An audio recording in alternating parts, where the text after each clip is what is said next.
这个大叔年近40，却依旧一无是处，没钱没势没老婆。本以为就这样躺平混吃等死，谁想偶然机会下遇到一只特殊小鸟，获得来回穿越异世界的超能力，从此在两地当起了倒买倒卖的倒爷。现实廉价的 A4 纸和马克笔，在异世界转手就卖了4个亿。以前异性绝缘的体质，也一转成为桃花半身。佐佐木是一名普通的上班族，在一家普通的中小型企业上班，业绩和工资都很一般，所以一直过得很不宽裕。平时唯一的爱好就是看看宠物视频。这一晚，他跟往常一样在吃饭的时候看视频，最终没忍住来到了宠物店，想要买一只宠物，但橱窗上的标价让他望而却步。此刻的他多希望自己有钱就能养猫狗。这时一个声音引起了他的注意，佐佐木循着声音来到了一只文鸟面前。文鸟捕获了老少男的心，一举一动都让佐佐木心动不已。正当佐佐木准备为他取名的时候，文鸟却开口自报家门，他的名字叫毕伊尔卡洛，是异界之徒与星之贤者。佐佐木以为只是奇遇学舌，文鸟却一直在重复，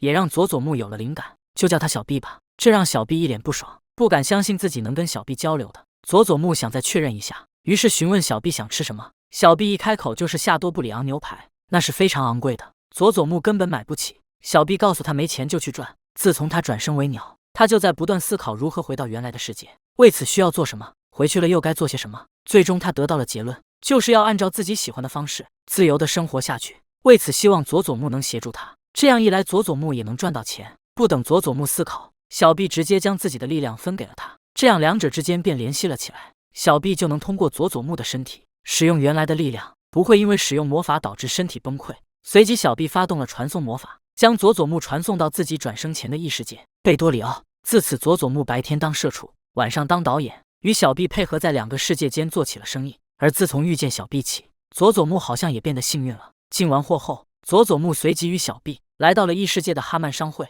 从现实带来的纸笔直接就卖出了400枚金币，换算成现金的话就是4个小目标了。特殊的商品引起了哈曼工会副店长马尔科的注意，询问起货源。佐佐木不想透露太多，但他保证只会对哈曼商会独家销售。佐佐木穿梭2个世界赚钱的同时，也接受小毕的魔法教学。好学的他趁着午休期间，在公司卫生间第一次尝试使用魔法，不料直接成功引起了消防警报，这也得到了小毕的肯定。第一次就能成功可不简单。饱餐过后，佐佐木考虑到交易的商品里也有食物，所以想发展饮食业。正巧看见后厨一个小红毛被赶了出来，这一幕让佐佐木想到了现世的裁员，便同情的上前关心。小红毛叫弗兰奇，从小就在饮食店做学徒，近几年作为料理人手艺迅速成长，但也引起了同事的嫉妒，让他关上莫须有的罪名。哪怕他向店主澄清也无济于事，最后被开除了。佐佐木感觉弗兰奇不像坏人，并且他也想要做饮食业，于是便邀请弗兰奇做店长，一起开店。就这样，在哈曼商会的帮助下，他们在黄金地段开启了一家餐厅。弗兰奇也得到了以前从未有的薪资待遇，而佐佐木与小毕有了方便吃饭的地方，也节省了开销。随后的几天，佐佐木在异世界练习起魔法，各类属性的魔法都有所小成，唯独传送魔法没有什么起色。夜晚回到现实进货，最近异世界的贵族流行起狩猎，所以他们购买了一些望远镜和多功能瑞士刀，而这次的商品也顺利卖出了好价钱，同时得到城市领主穆勒子爵的召见。佐佐木的产品得到了穆勒子爵的认可，成功和他搭上了关系。这样2个世界的交易、餐厅的经营、魔法的学习，佐佐木在异世界的慢生活逐渐开始了。现实里刚参加完团建，微醺的佐佐木走在回家的路上，眼前突然飞出的冰锥让他瞬间清醒。此时的小巷里，一个小黄毛的手臂正幻化成刀。原本打算悄咪咪溜走的佐佐木，想起新闻里播报的街头随机杀人犯，善良的他不能坐视不管，说时迟那时快，小黄毛的刀正要落下，一块冰锥洞穿了他的肩膀，佐佐木还是出手了。冰锥顺着小黄毛的肩膀开始蔓延，佐佐木大胆不妙，他还没有学习解除冰洞的方法。霎时原本被小黄毛压制的女子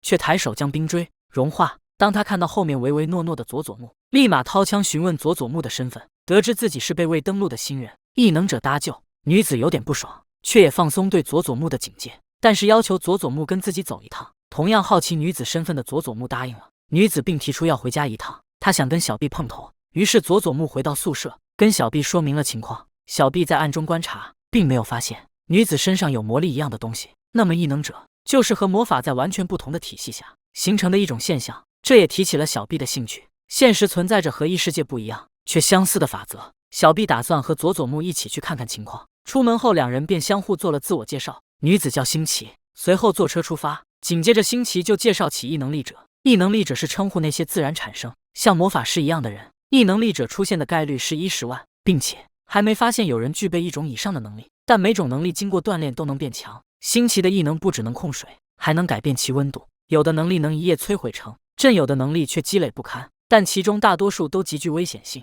很多人都会凭借能力肆意妄为。新奇所在的对策局便负责抓捕异能罪犯，因此官方要求所有异能者都必须登记。男主也被他擅自做主登记，今后将成为一名公务员。此刻他很好奇男主的实力，男主故意装弱挨骂，却不知男主的魔法可以凭空造物，正好契合新奇的异能。只因他虽然能控水，却没办法凭空变出水，所以每次都要随身携带，而男主却正好能当他的可移动人形水库，这样他就能无限制使用异能。为了避免被人监听，男主带着小臂离开宿舍，却发现身后有人跟踪。男主苦恼，就算不能进火，至少也要跟异世界相关人士说明缘由。殊不知两个世界时间流速不同，异世界的1个小时只不过是这里的2分，只要假装放个水的功夫就能完成。次日大清早，星期想拉男主上班，男主无语，想要拒绝，故意找借口，担心不符合组织规范。果不其然，没多久他们的科长上司也找到男主，并交给他一部手机，要求随身携带，以防被紧急召集。男主不爽，24小时待命，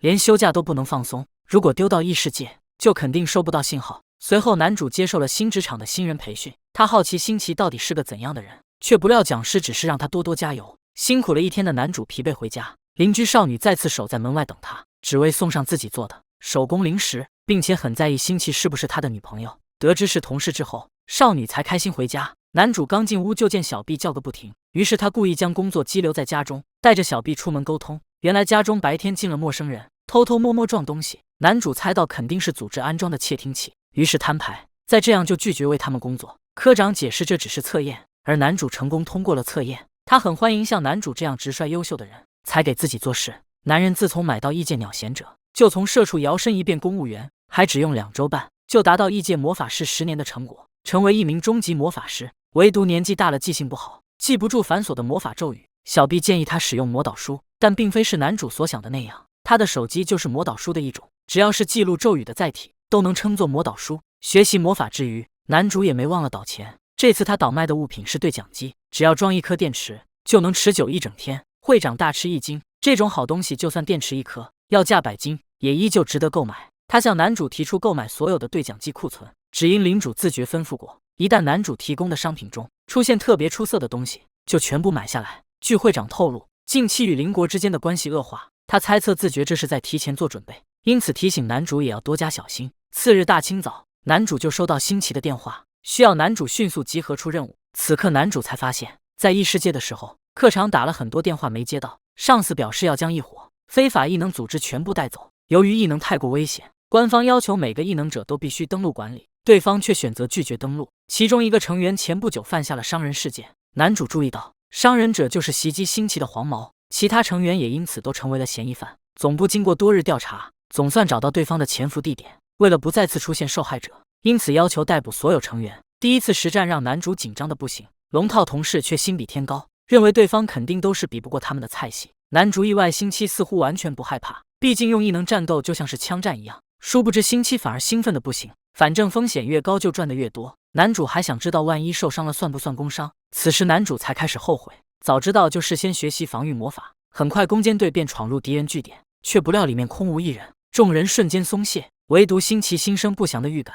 正当他想带男主离开之时，耳机中传来一声惨叫，在后方指挥的总部便遭到敌人袭击。与此同时，隐藏在此的敌人也开始发难，场中似乎因为念动力形成一道龙卷。队员吃惊，那是高等级的异能，根本不是他们能对付的。随着龙卷风中不断飞出废弃垃圾，在场的龙套队员迅速全灭。新奇立刻冲上前去，男主使用冰魔法造冰提供支援，新奇化冰为水，在周身形成防御抵挡攻击。男主试图寻找其他异能者的位置，却不料之前装逼的龙套就要被敌人砸死。新奇见状，顾不上自己控制水流救了对方一命，他让男主快逃，不然大家全部都得交代。在这里，男主虽然想跑，可没了水分补给，新奇必死。他拒绝丢下新奇不管，不仅是担心给自己留下心理阴影，临阵脱逃还会被判处重罪。此时一名和服少女突然现身，新奇打开随身携带的水瓶，随后水分被冻结成冰之锁链进行攻击。对方觉得新奇的异能还有用处，因此只是将其击晕，而隐藏的男主也并未逃过他的感觉。男主无奈，只能被迫现身。第三下气希望不要动粗，少女看出水源是出自男主，所以他们才能实现1+1=2的效果。男主装弱夸赞对方的异能都很可怕，以让物体漂浮的异能大范围压制，再用力量对漏网之鱼单独镇压。因此，想要知道他和身后之人的尊姓大名，少女意外你竟然不认识。我们也知道了男主其实是个新人，他无语暴露了自己是个新手，但也确认了敌人的确不止一个。男主承认自己才上岗不久，难得有机会想跟各位打声招呼，希望让他的伙伴也出来见一面，实则是想要具体掌握对方的具体人数。少女看出他的打算，直接回绝。男主见状，不再隐藏实力，刚学会的雷击魔法还没有用武之地，正好可以在这里练练手。随着战斗结束，隐藏的异能者终于现身。男主提议只要少女对此事保密，他就不会继续出手，不想因为激烈的战斗受伤。少女答应就这么办，并且想要当场策反男主。他自嘲是依附权势才能安心的类型。离开前他还想知道总部的那群屌毛上司死没死。少女无奈这次就算是两败俱伤，他答应会放过对方。事后男主找借口蒙混过去，新奇希望借用他一点时间。对于今天的事情，他想要和男主道谢，于是带着男主来到一家高档餐厅消费。见新奇点的果汁，男主以为他是不喜欢喝酒，殊不知不是不喜欢，而是不能，只因他还是个未成年。而他之所以总是浓妆艳抹，就是不想因为年纪被人瞧不起。等两人分开已经是深夜，男主又在路边见到一位野生双马尾女孩。正当他在思考该不该报警时，随后一转眼女孩就来到了空中，并当着他的面走进异空间消失不见。男人每次看到隔壁的病娇女生都会投喂零食，终于女孩主动提出想帮他按摩肩膀作为回报。男主担心太行了，只能拒绝，况且他家里还有一只失落鸟贤者需要关怀。事情要从1个月前说起，异世界子爵突然告知王国将与帝国开战，毫无疑问王国处于绝对劣势，帝国的兵力是王国的 2.5 倍，一旦敌军入侵必定造成极大的损伤，因此希望男主提供援助。但男主并不愿意介入战争，殊不知子爵只是希望他能提供物资支援。国王下令让子爵负责在前线建设基地与生活，物资一旦完不成就会家破人亡。男主认为舍弃这个国家才是最正确的选择，不料子爵突然提起星之贤者。100年前王国就是魔法技术大国，但因贪婪的贵族剥削，使得魔法师纷纷离开，国家能继续持续都要归功星之贤者的帮助。直到2年半前，贪婪贵族嫉妒星之贤者，获得国王的支持，于是派人将其暗杀。自那之后，王国便腐败不堪。子爵却与那些贵族不同，为了守护王国，他愿意拼到最后一刻。男主见状答应接受委托，仅几天时间，男主就用物资堆满了仓库，并且主动暴露自己的空间魔法。子爵吃惊，这是和星之贤者一样的魔法，他保证会永远保密。男主好奇星之贤者的名字由来，只因那位大人能使用多如繁星的魔法，久而久之便被人们如此称。但贤者本人却很难为情，